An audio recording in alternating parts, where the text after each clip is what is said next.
కేవలం 3 ఇంగ్రీడియంట్స్ తో ఒక టేస్టీ చాక్లెట్ కేక్ చేద్దామా? ఓవెన్ తో పని లేకుండా సింపుల్ గా స్టవ్ మీద చేద్దాం. కేక్ బ్యాటర్ కోసం నేను బార్బన్ బిస్కెట్స్ తీసుకున్నాను. మీరు ఏ చాక్లెట్ ఫ్లేవర్డ్ బిస్కెట్స్ అయినా తీసుకోవచ్చు. ముందు ఈ బిస్కెట్స్ ని ఒక బ్లెండర్ లో వేసి ఫైన్ పౌడర్ గా చేసుకోవాలి. ఒక బౌల్లో బిస్కెట్ పౌడర్ యాడ్ చేసి కొంచెం కొంచెంగా మిల్క్ యాడ్ చేసి కలుపుతూ కేక్ బ్యాటర్ కన్సిస్టెన్సీ వచ్చేంత వరకు కలపాలి. ఇప్పుడు ఇందులో హాఫ్ స్పూన్ ఈనో యాడ్ చేస్తున్నాను. ఒకవేళ అది లేకపోతే baking powder and baking soda కూడా వాడొచ్చు.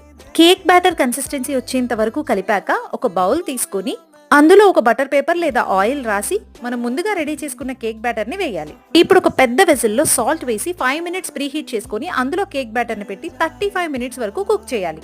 ఇలా టూత్ పిక్ తో ఒకసారి టెస్ట్ చేసి టూత్ పిక్ నీట్ గా వచ్చిందంటే కేక్ రెడీ అయిపోయినట్టే. డిమోల్డ్ చేసుకుని మీకు నచ్చిన విధంగా డెకోర్ చేసుకుని ఎంజాయ్ చేయండి. నేను టాపింగ్ కోసం white chocolate, milk chocolate and dark chocolate use చేశాను.